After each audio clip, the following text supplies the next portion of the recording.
Hello, everyone. I'm Houjun Tang from Berkeley National Lab.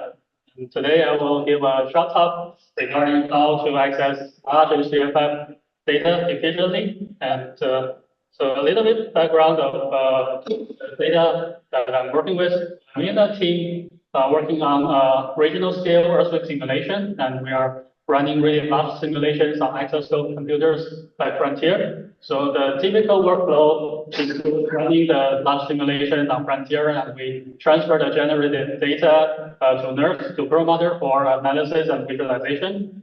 And just a little bit more background on how much data we are dealing with. So this is just from one large simulation run on Frontier. So it is magnitude 7.5 Hz San Andreas fault. I think if you watch enough the movies, you should be familiar with the San Andreas fault in the San Francisco Bay Area. Things would happen, and we are trying to run simulations to see how much earthquake hazard will bring, and hopefully help to inform the new buildings and making sure they can stand the big earthquakes.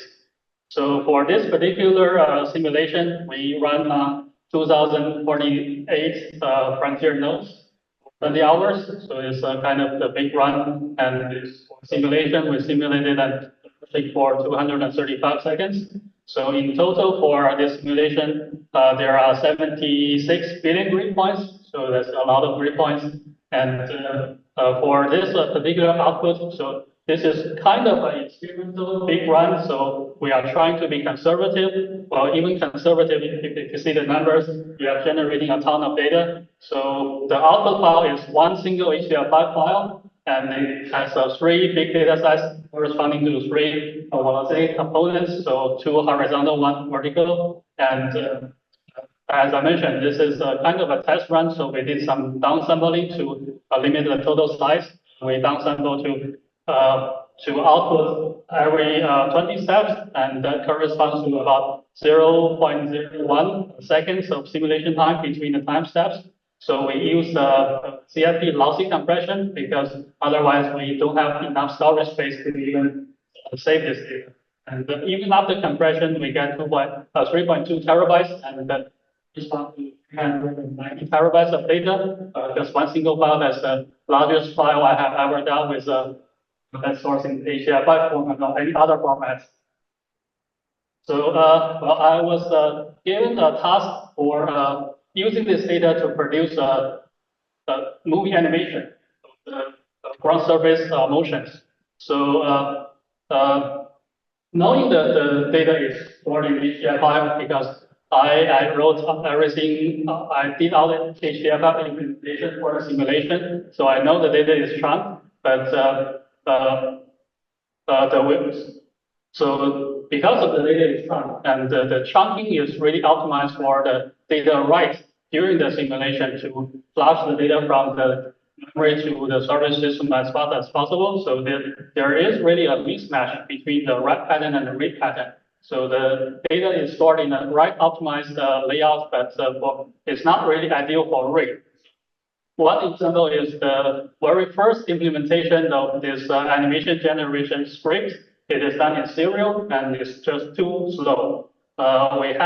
We initially tried to run this code to generate a movie on a workstation and with a serial processing, and it takes more than 2 days.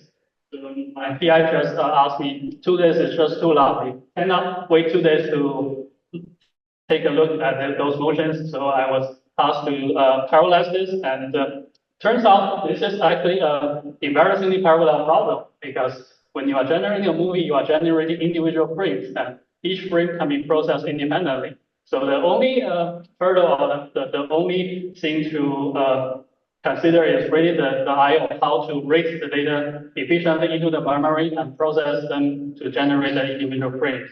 So because I know the data is shrunk, so I have a chunk-friendly implementation to read the data and also to decompose the problem into parallel processing. So my way is just to read the entire chunks, all the data from a chunk at one time, and then you distribute the different chunks into the different processes or MPI runs. And that turns out to be fast enough. So I did all this code with H5 just as a prototype to see how much performance or what other optimizations I need to use. But it turns out H5 generate HDF5 accesses are pretty efficient as long as you know the chunking, the layout, and things. So there's some additional further processing to downsample spatially and also define details.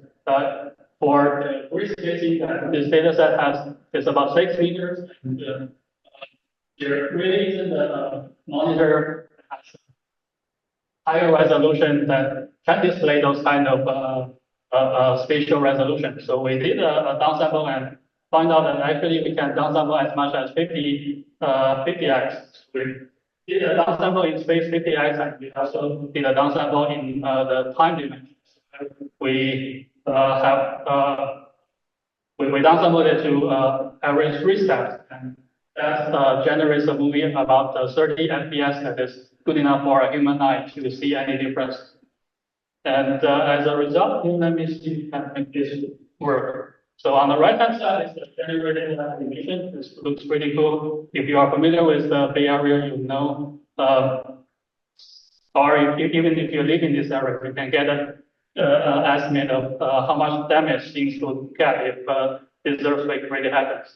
And on the left-hand side, I have a breakdown of how much time is taken in each component. So the I/O part includes about 1/3 of this I/O time is actually HDF5. There are some other I/O times due to the image generation, and we are using something called the generic mapping tool that only takes a text file as input. So a lot of other I/O time is spent on generating those text files for generating these images. But overall, I/O is not really a big issue, and it takes longer time for the image generation part, and then there's some compute because we are actually combining 2 horizontal components to get a magnitude instead of individual velocity values. So there's some compute time and other communication time that doesn't take too long. So overall, I'm able to finish generating this movie within 30 minutes, and just 16 per nodes. Yeah, so that's my talk today. Just showing if you know some of the basic layout, you can process HDF data really efficiently. Thank you. Maybe you have one question. I'm just curious how many nodes were used to create this data, and also like what made it possible for you to load the entire data with just 16 perimeter nodes. So the data was produced on 2,000 frontier nodes, and it is not possible to load all the data all at once. So we are actually processing chunk by chunk. One chunk at a time. Yeah, one chunk, one process at a time. Thank you.